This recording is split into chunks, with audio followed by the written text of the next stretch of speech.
Bonjour et bienvenue. Alors aujourd'hui ce sera un tirage sentimental. On va utiliser le Dark Mansion Tarot et l'Oracle d'Isawa pour regarder comment cette personne vous voit, quels sont ses sentiments, quelles sont les actions qu'elle a envie de mettre en place vis-à-vis de vous. Et j'éclairerai si jamais,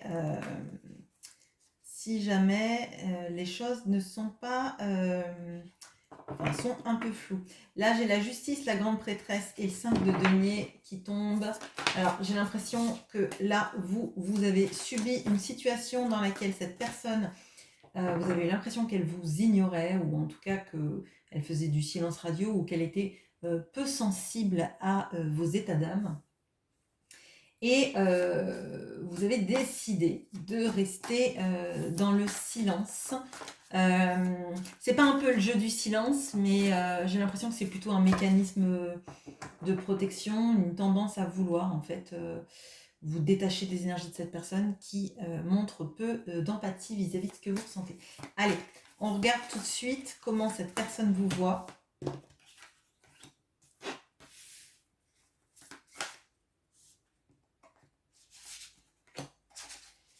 Quels sont ses sentiments?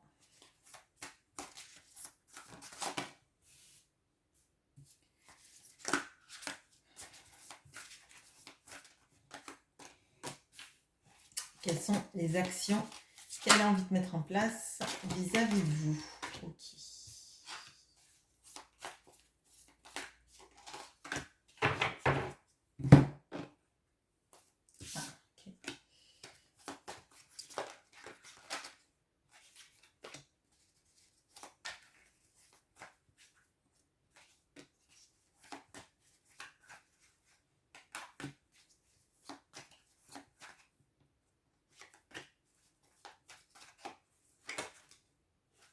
Ok. On va la laisser là où elle est.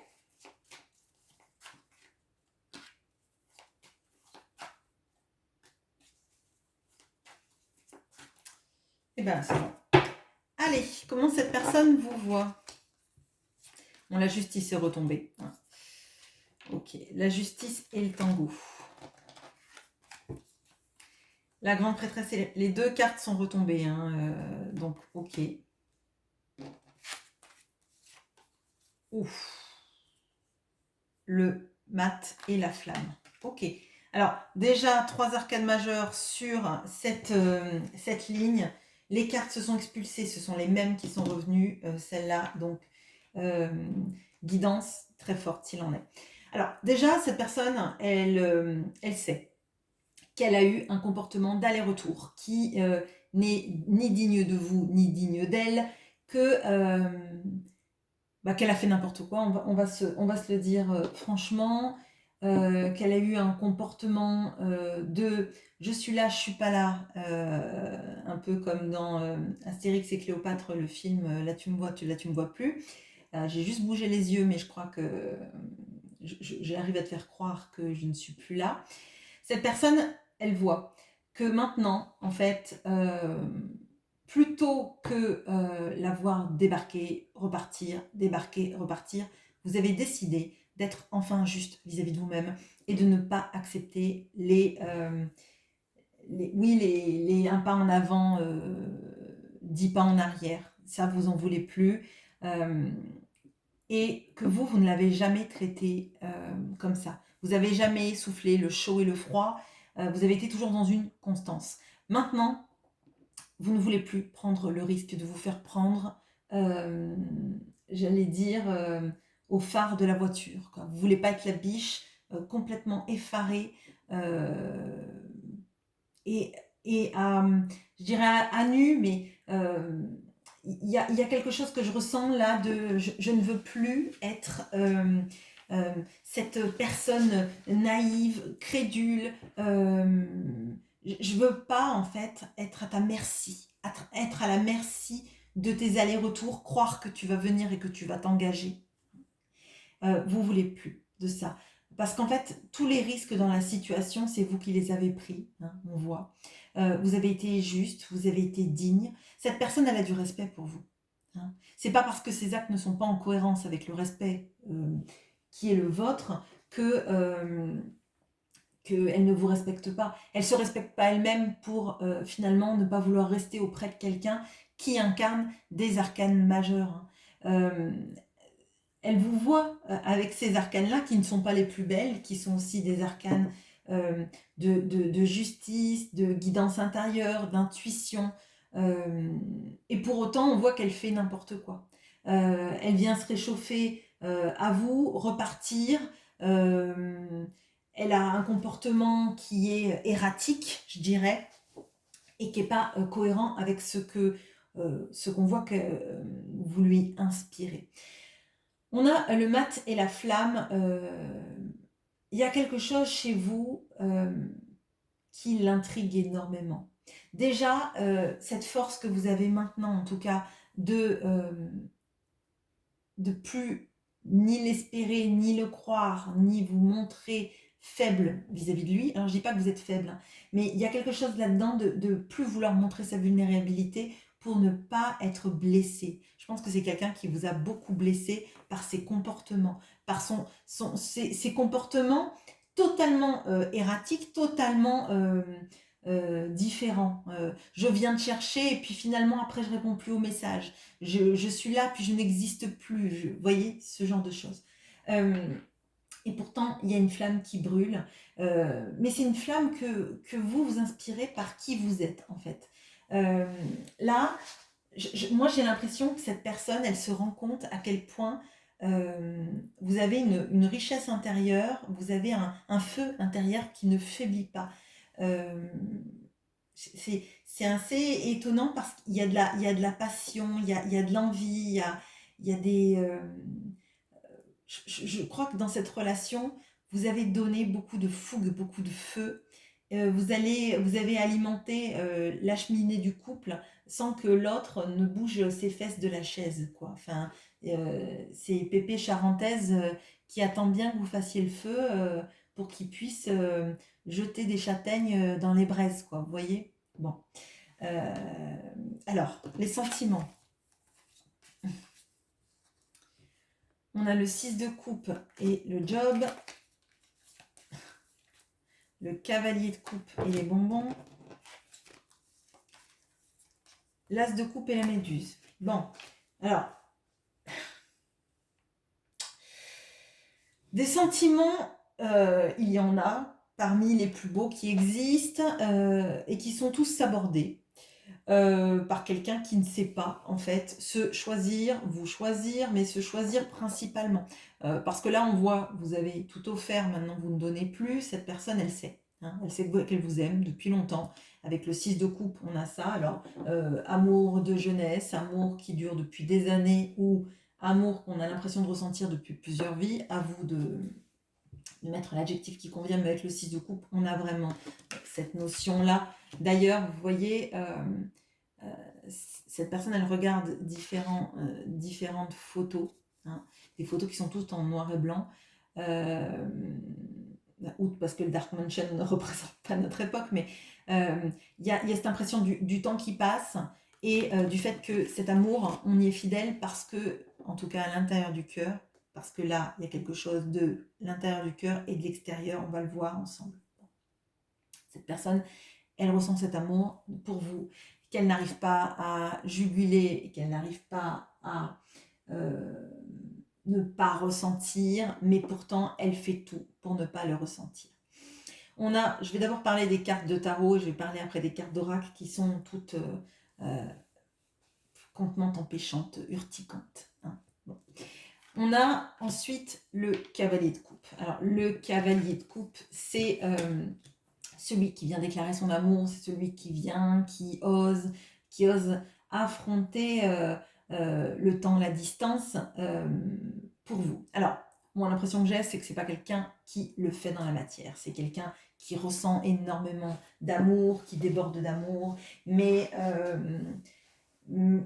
c'est pas un guerrier, quoi. Cette personne n'est pas un guerrier, une guerrière. Hein. C'est quelqu'un qui ressent beaucoup de choses, mais là, vous voyez, son cheval est à l'arrêt, quoi. Son cheval regarde l'océan, la mer, parce que lui, il a peur de le mener à travers l'océan. C'est typiquement ça. Il n'a pas un cheval amphibie, donc forcément, à moins que le cheval se transforme en hippocampe, ça va devenir compliqué. Il y a pour moi des blocages émotionnels. On les ressent, mais on ne veut pas qu'ils filtrent, hein, clairement. On a ce magnifique as de coupe. L'as de coupe, c'est le renouveau en amour, c'est le Graal, c'est ce qu'on attend tous de l'amour, c'est l'amour destiné, c'est l'amour même parfois qui est très idéalisé et très difficile à mettre en place dans la vie. De toute façon, cette personne ne met pas cet amour en place dans la vie, clairement. Je pense qu'elle se cherche des excuses sans arrêt. J'ai du travail, j'ai des occupations, je viens, je dis 2-3 trucs gentils, ou je viens te voir, mais euh, euh, pour continuer le lien, hein, mais de manière très ténue. Hein. C'est pas quelqu'un qui alimente votre relation en vous faisant des promesses, en vous invitant à passer des vacances avec lui, ou en tout cas c'est de manière très sporadique, on dira. On a quelqu'un à qui cet amour fait mal, parce que cet amour, il est trop fort, il est trop grand, c'est comme s'il allait faire éclater sa poitrine. D'accord? On voit que tout est très dimensionné, tout est trop grand, en fait. Tout est trop grand. Vous êtes trop tout. Lui, il se sent tout petit. Hein. Il sent sa cage thoracique trop grande pour supporter un tel amour. Il ne se sent pas à la hauteur de tout ce que vous avez fait. Et maintenant, il ressent bien que vous n'acceptez plus de rester aux abois. Hein. Vraiment, c'est ce que je ressens. Vous avez comme une sorte de désengagement en vous, en fait. Peut-être une protection, mais moi, en tout cas, j'ai l'impression que c'est avec tout ce que je t'ai montré, de tout ce que je ressentais pour toi, avec tout ce temps que j'ai attendu, que tu prennes des risques dans ta vie, que tu viennes faire autre chose que me dire je vous ai apporté des bonbons parce que les fleurs c'est périssable, etc., etc. On s'en fiche des bonbons, on s'en fiche des cadeaux, on s'en fiche des excuses. À un moment donné, il faut être vrai. Il faut s'avouer que quand on a une ligne de sentiments avec un 6 de coupe, avec un cavalier de coupe et un as de coupe, pourquoi est-ce qu'au-dessus, on met des méduses? Non, mais je voudrais bien, mais je peux point. C'est pas facile pour moi. J'ai beaucoup de travail, j'ai beaucoup de responsabilités, j'ai beaucoup de ci, j'ai beaucoup de ça. Mais ce sont des excuses et vous le voyez que ce sont des excuses. Vous voyez que cette personne, elle s'accorde pas et elle ne vous accorde pas le bonheur auquel vous méritez tous les deux. Hein. Elle vous respecte, elle veut pas vous gâcher, elle veut pas non plus courir de risques. Le risque de ressentir les choses trop fort, hein, c'est un peu comme si elle pensait que si son cœur bat trop vite, il va s'arrêter. Vous voyez, on peut avoir quelqu'un qui a peur de la mort, hein, qui a peur de ressentir tellement fort les émotions que ça va faire dérater son cœur, quoi. Bon. Les actions qu'elle a envie de mettre en place vis-à-vis de vous. Alors, on a le 6 de denier, la responsabilité. Ok. Le 5 de coupe et la peur. Ouais, ok, super. Le 8 de denier et le gentleman. Bon. Alors, bon, cette personne, elle sait qu'elle est responsable du peu qu'elle vous donne et que c'est vous qui avez donné le plus dans la relation. De toute façon, vous êtes vu avec des arcanes majeures. Elle vous aime énormément. C'est pas un amour inconditionnel qu'elle a, c'est l'amour très conditionné par tout ce que vous avez donné, d'accord. Euh, mais il y a quelque chose de très inégal en fait. Vous avez donné beaucoup de votre temps, de votre patience, de vos excuses pour lui trouver les excuses, accepter, croire ou faire semblant de croire aux excuses qu'il présentait sur son travail, sur ses responsabilités, sur le fait qu'il avait des empêchements, qu'il annulait le rendez-vous à la dernière minute ou carrément qu'il ne venait pas. Et il se sent responsable de tout ça, responsable de n'avoir pas donné, responsable de ne pas avoir été capable de vous donner ce que vous méritiez. Il y a ce sentiment que vous êtes la justice, vous. Il vous voit comme la justice. Parce que vous avez été juste. Vous avez été juste. Vous avez tenté de ne pas, lui en vouloir, de lui chercher, pardon, de lui chercher des raisons. Hein. Peut-être même que vous vous êtes accablé, vous, à chercher des raisons de pourquoi il n'écrit pas, pourquoi il ne vient pas, pourquoi est-ce qu'il reste dans un couple alors que on est si bien quand on est tous les deux. Vous avez peut-être cherché des raisons, peut-être que vous êtes accablé vous-même. Hein. Peut-être que vous avez porté une culpabilité qui n'était pas la vôtre en croyant que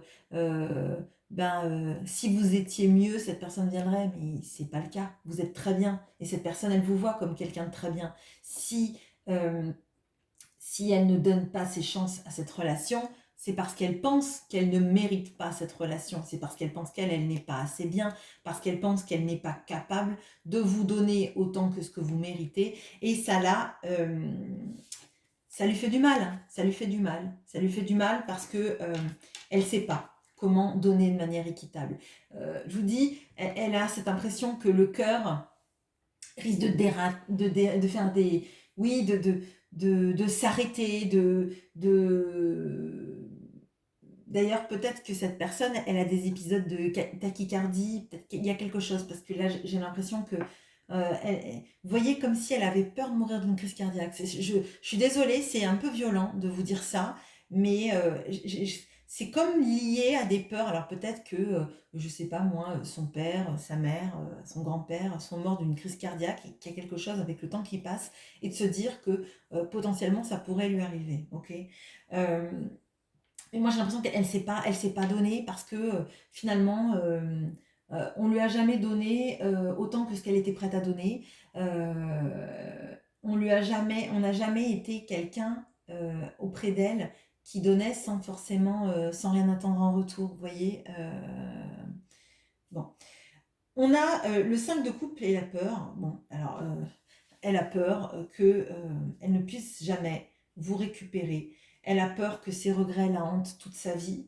De toute façon, comme elle n'initie rien du tout pour l'instant, parce qu'on va voir cette dernière carte et je vais aller l'éclairer, elle montre quelque chose de plus ouvert et de plus agréable. Hein, mais bon, là, elle a peur en fait que vous tourniez définitivement le dos et que quitte à pleurer un bon coup, je pense que des larmes vous en avez versé, ou en tout cas que cette sensation de vous sentir seul et isolé, vous l'avez vécu, mais en long, en large, en travers, en diagonale, et que maintenant vous vous dites, finalement, qu'est-ce que j'ai à perdre? J'ai déjà rien, je n'ai déjà rien. Cette personne ne me donne que des miettes, elle me donne que ce qu'elle a... euh, en surface et je pense que vous ne savez même pas ce qu'elle ressent pour vous parce que ce que vous voyez c'est la vitrine, c'est le paravent, c'est le parapet de sécurité, c'est le non non mais moi tu sais j'ai beaucoup de choses, hein, je peux pas penser à toi ou j'ai pas le temps de t'envoyer des messages parce que j'ai tellement de choses à faire. J'ai tellement de choses à faire. Eh bien, écoutez, si dans une vie, on n'a pas 5 minutes pour envoyer un SMS, c'est qu'il faut peut-être réfléchir à sa vie concrètement et de se dire, mais quel temps j'ai pour moi, pour être heureux, pour m'accorder une place dans ma vie, en fait. Bon, bref. Là, elle a peur que ses regrets soient définitifs, qu'il n'y ait rien à rattraper dans votre vie. Et elle aimerait arriver à travailler sur elle, déjà sur ses peurs d'aimer, clairement. Hein. Pourquoi est-ce qu'elle a aussi peur que ça d'aimer? Pourquoi est-ce que c'est aussi urticant de ressentir l'as de coupe en soi? Pourquoi est-ce que quand on a le 6 de coupe, on le masque en disant non mais je peux pas venir, j'ai beaucoup de travail, beaucoup de responsabilités, je dois m'occuper de un tel, les enfants, la grand-mère, le chat, la grenouille à baigner, les cours d'aquaponais, que sais-je. Il y a vraiment de ça, de arriver à guérir, travailler sur soi pour être capable d'offrir son cœur. Là, je pense que vous lui avez offert votre cœur sur un plateau, sur des lettres, sur des mots. Vous avez écouté, vous avez compris, vous avez cherché des raisons. Peut-être que vous avez tellement cherché de raisons que cette personne, elle s'en est servie, elle s'est engouffrée en disant oui, oui, bah c'est ça forcément, c'est ça. Bon, en réalité, et qu'est-ce qu'elle va faire là? Parce que les déclics, c'est bien beau, ça arrive en fin de ligne, mais je pense que vous avez vraiment envie de savoir ce qu'elle va faire.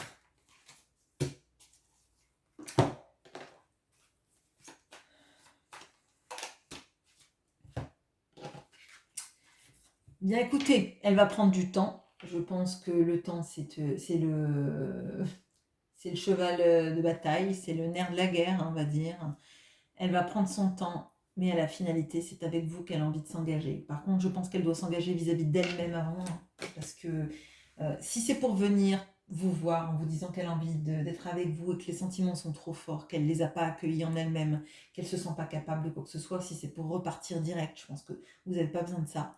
Maintenant que vous essayez de vous équilibrer, de penser à vous, de penser à vos priorités, c'est pas pour dire je viens puis je repars, quoi. C'est pas la vie, c'est pas euh, je sais pas, j'allais dire un élastique géant, c'est pas on arrive, on se repousse le plus loin possible et puis après on arrive comme une balle pour repartir, pour se retirer, c'est pas la peine. Mais pour moi en tout cas, elle en a l'intention. Ça va être conditionné par sa capacité à guérir le fait que être aimé et aimer quelqu'un, c'est pas un danger de mort. Voilà ce que j'ai pour vous. Je vous souhaite une très bonne journée. À bientôt.